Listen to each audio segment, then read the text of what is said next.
ఇది దేవి శరన్నవరాత్రులు ప్రారంభమవుతున్నాయి.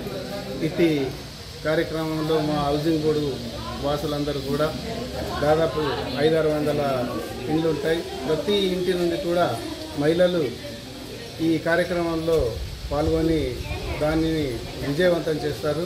అట్లాగే ఈ కార్యక్రమంలో భాగంగా మా గౌరవ అధ్యక్షులు కౌన్సిలర్ అయినటువంటి మాజీ వైస్ చైర్మన్ గారు లింగగౌడ్ గారు, అట్లాగే దుంబాద్రి గౌడ్ గారు, తర్వాత మోహన్ దాస్ గారు, అట్లాగే మా కమిటీ సభ్యులందరూ కూడా పాల్గొని ప్రతి ఒక్క కార్యక్రమాన్ని కూడా ప్రతి సంవత్సరము అంగరంగ వైభవంగా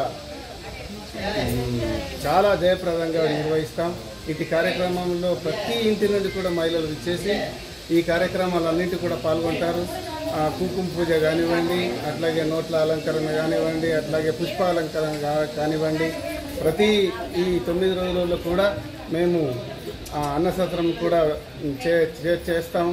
అట్లాగే హోమం కార్యక్రమంలో కూడా పాల్గొంటాము. మహిళలందరూ కూడా పాల్గొని చాలా జయప్రదంగా చేస్తారు. పల్లకి సేవ కూడా నవమి రోజున ఆ పల్లకి సేవ చూస్తే చాలా ఆనందదాయకంగా ఉంటుంది. ప్రతి ఇంటి నుండి మహిళలు ఆరతి పల్లెలతో విచ్చేసి ఆ వీధులన్నింటినీ కూడా చాలా శోభాయానంగా చాలా మంచిగా కొడుతుంది. కాబట్టి వీరందరికీ కూడా మా కమిటీ తరఫు నుంచి ధన్యవాదాలు తెలియజేస్తున్నాం. కార్యక్రమంలో ప్రతి కార్యక్రమంలో కూడా మహిళలు అందరూ కూడా పాల్గొంటారు. తర్వాత దసరా కార్యక్రమంలో కూడా దసరాకు ఇక్కడే మేము జంబీని తీసుకుంటాం.